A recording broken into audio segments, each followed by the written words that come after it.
Okay, there we are. Hello, hello, hello, good people. I am Dr. Hollie Kelly, and this is Dr. Kelly's Perspective. Why are you laughing already? With Ira.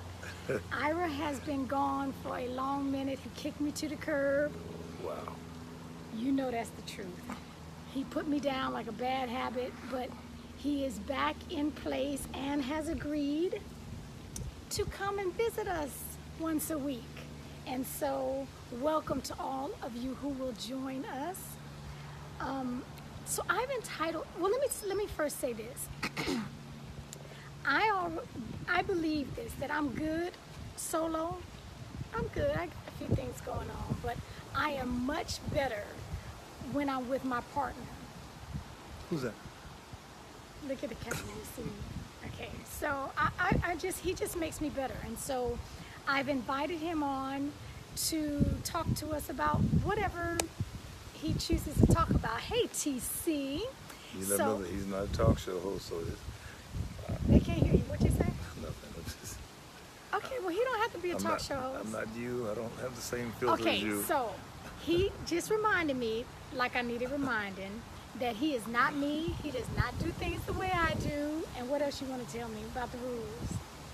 My filter's a little different. Okay, I don't know if they can hear you though. It's good. It's good. Hi.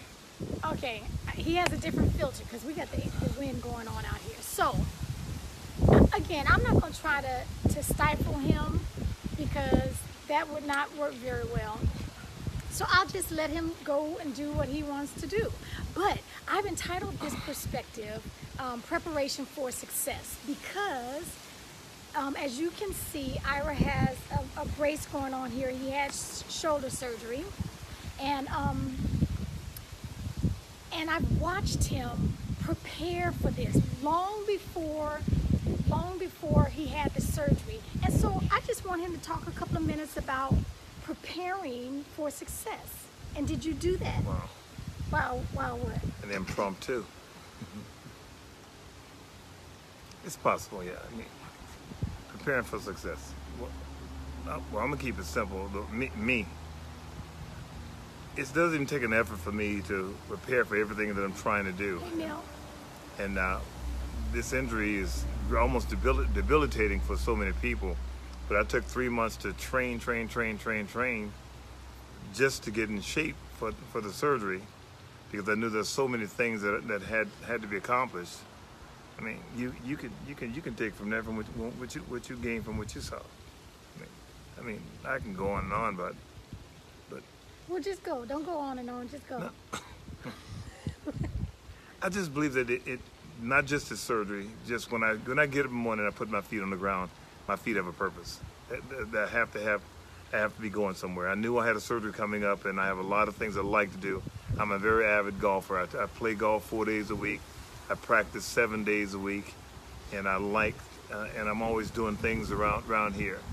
And I knew I was going to be limited with one arm, and the doctors had planned on me being down for 3 months because they say the normal time for healing is 3 to 6 months.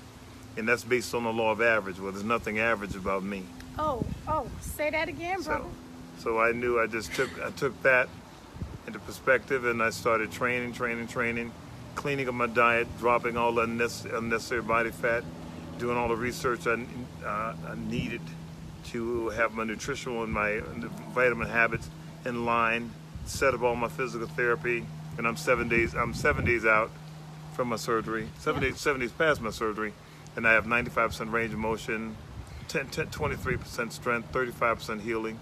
So I'm way past where anyone else would have been because I prepared for it. Let me ask this, because I think how we do anything, hey Dee Dee, how we do anything is how we do everything. And so, so outside of the surgery, the thing that most was impressive to me, hey Eric, not Eric Bradford, Eric.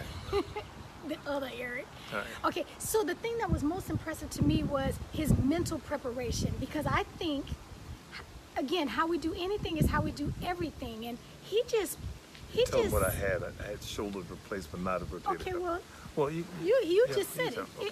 It was a total shoulder replacement. complete total shoulder replacement. And here's my thing. I watched him prepare and prepare mentally. He refuses to do anything or allow people to come around him who are negative. I mean, no. And this one right here, you know how some people might be nice and say, well, can you not talk like that around me? He don't even take the time to do that. They cannot come in his presence. And I think too often we allow people because we like them, because they're nice, because they're family, because they've been, you know, they're a co-worker. We allow people to just bring negativity to us. Put it in and proper it's going to context. impact you. You put it in proper context. I Like, thought I was proper. Yeah, no. What I'm saying is, give me an example. You decided to open a business. You decided to open a new shoe store. And one of your closest friends said, oh, girl, I know there's so many of those shoe stores like that. Now, apparently, she didn't think it out because you didn't ask her for her opinion. And one, you've already planned on opening a store. So if you have nothing positive to say, nothing to add that's going to contribute to my success, shut up. Oh. Don't open your mouth. We don't need that.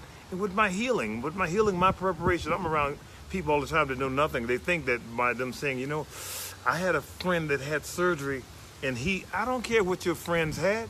Your friends are not me. They don't think like me. They don't believe like me. I believe in the power of positive thinking. And if you're not positive in my life, I don't need you. I don't want you around. Okay, he ain't even gonna fix that. No, I'm not gonna fix it up for what? That makes no sense. I mean, negative people, that's just the nature of the beast. If it's not kind, true, and necessary, keep it to yourself.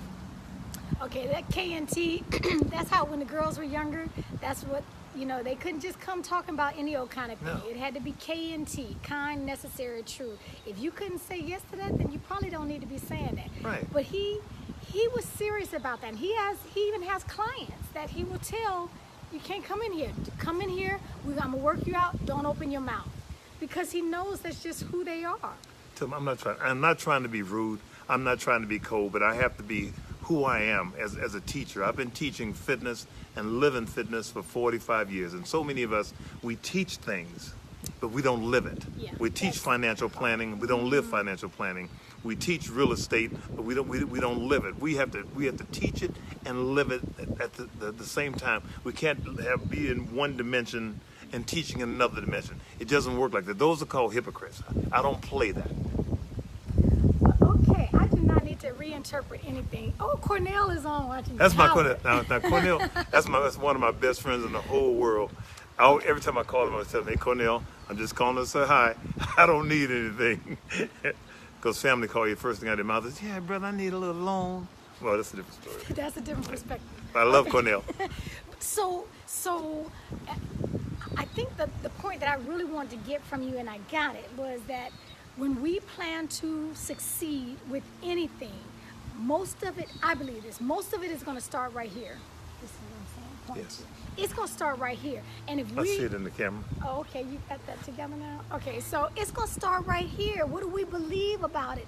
And if we allow people to come into our atmosphere, into our sphere of influence, talking negatively or talking doubt or, oh, you really think? And okay, well, real quick, I have a question. Yes. So what's the difference between somebody saying, hey, have you really thought about all this? And somebody being negative, because maybe they're just really caring about you and want you to think about all aspects. Well, someone that comes in and asks a question like that, if they are a real friend, they would have heard this long before that time right there. When you mentioned, oh, I'm going to open a business, that means that the business is on the way. You didn't say, I'm thinking about it. If you're asking a close friend that I'm thinking about it, then you're asking for their opinion. But if I'm passing information on that this business will be opening, it's not a time for you to give me your negative opinion. Vanessa, hey Margot. Yeah. Okay, well then you heard it straight from the brother's mouth. I'm not trying to fix up anything. Anything he says is okay. It's just the way I work. It's just the way. And he I've been works. successful working like this. And I mean, no disrespect to anyone. I just don't have time for sob stories and negative. If negative doesn't make tomorrow better, I don't use it. You see why I'm gonna keep this brother around? Now you promise you're gonna come on Saturdays with me, even if I don't pay you? Brother can't work for free. We didn't build that into Stop, the. Hollie. Watch your arm now. We didn't build that in. I didn't build in any payment. But okay, so it's about having a positive attitude, believing in it, and then not contradicting yourself. And having the same environment around you. Right, that environment. I agree. Our circle, my Mary, Eric, Hitch, Howard, all these people here, we basically think alike. We know how we can be ourselves around each other because we all moving in the same direction towards something positive. Solly's watching. That's my cousin Solly. Hey, Solly. Yeah. Okay, so I appreciate my husband, not just because he's my husband, but I appreciate the way he thinks. I have learned so much from him over the past 3 decades, and so I'm just glad he's back. Like I said, he had kicked me to the curb for months and months and months, but now I asked again with a pretty little smile, and he said okay. He said okay. So I'm not going to push it. Let me see what Melanie says. Make sure you protect yourself with a consistent environment. That's right. Absolutely. Good I recap, agree. Mel. I agree. Excellent. Thank you. It is a protective sphere. It's protection. You allow little negatives to come in, they will come in and get comfortable, and before you know it, and eat you alive. And then you'll be repeating that nonsense. And then you see your life going down, your marriage going down. Speaking with doubt. You start speaking with doubt. Okay, we're not going to do that. We're going to keep it all real and all positive. Thank you for all who have joined me. Hey, neighbor, and De Palma is down the street. Hey, Vince and Anna. Again, thank you for joining us. We'll meet you back here next Saturday. Thank you. Well, don't act happy now. I was stretching my neck. Okay, act happy because you said you were going to join me. He'll be back. He'll be back. Until then, take real good care of yourselves. Share the video and anything. How you want to sign us off, Kelly? Stay positive. Be positive. Okay, you heard it from the horse's mouth.